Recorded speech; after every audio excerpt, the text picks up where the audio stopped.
As Donald Trump enters the second day of his working visit to the UK, over 70 protests are planned across the country. Thousands of extra police have been deployed as the US president travels between London, Windsor and Scotland. But newly emboldened by the president's latest comments on UK politics, what can we expect from today's demonstrations? Vincent McAviney is live for us in London. Vincent, how many protesters are we expecting today? Well, Belle, last night there were a couple of hundred protesters right here. They had pots and pans and drums, and they were going to try to keep the president up as he tried to sleep here at the US ambassador's residence. But we're expecting hundreds of thousands of protesters to take to the streets here in London, and there'll be some highly unusual types of protesting too. As President Trump on Air Force One came in to land in London for his four-day visit, across the capital, final pre-flight checks were being made on another flying Donald. 20 foot high, ready to tweet, this balloon will be hoisted above Parliament as hundreds of thousands are expected to take to the streets in protest.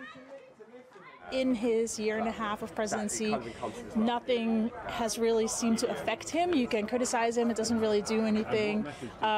You can try to reason with him, it doesn't really do anything. The only thing that seems to work is make fun of him. He absolutely hates that. So we thought that would be our best angle. But not everyone in the UK feels the same. For the duration of the visit, the Jameson pub in Hammersmith has had a rebrand. Damien Smith, landlord of the newly christened Trump Arms, is one of the 11% of Brits who, according to pollsters YouGov, think the president is doing a good job.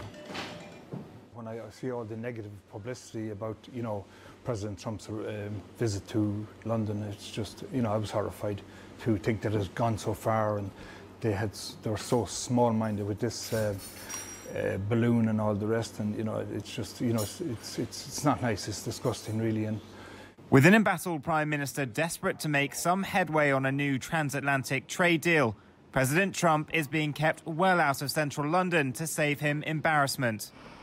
Even with extra security measures and police deployed, the president will be making his way between events via helicopter. Some 67% of Brits in the same YouGov poll believe Trump to be a poor or terrible president. So huge crowds are expected to protest across the UK. He'll spend just one night in London at Winfield House, the US ambassador's residence. These protesters want to keep him up all night.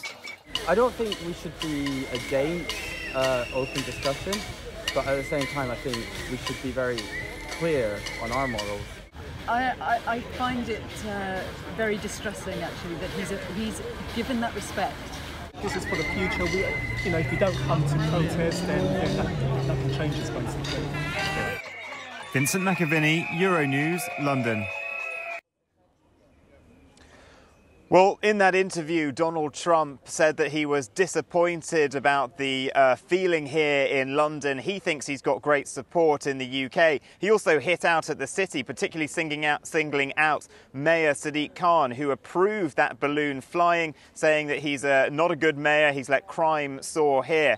But Donald Trump will be flying around all day today. He will probably see some of the pictures of these protests. And yesterday I spoke to the organiser, Owen Jones. He says that this isn't about violence on the streets or real anger. It's about showing Donald Trump the strength of feeling against his position. And it's going to be a family-type carnival atmosphere focusing on inclusivity. They'll put women right at the front of the march. There'll be lots of migrants, LGBT people. Let's hear what Owen had to say. Donald Trump has repeatedly postponed his trip to Britain because of fear of the protests, which tells you all you need to know about him. Like many bullies, he's a coward when it comes down to it. The itinerary's been designed to try and avoid the protests.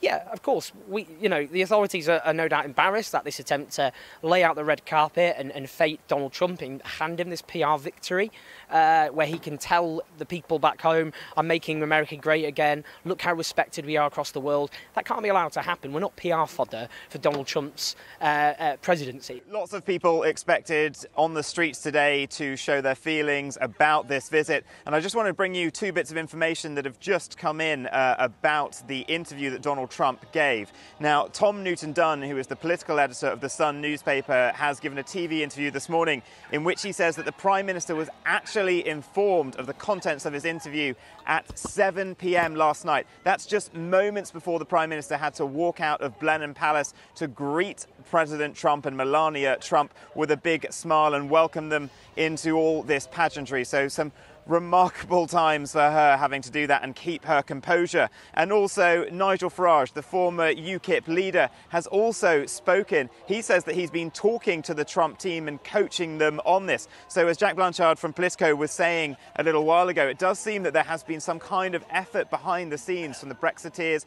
using US colleagues to try to reach out to the president's team.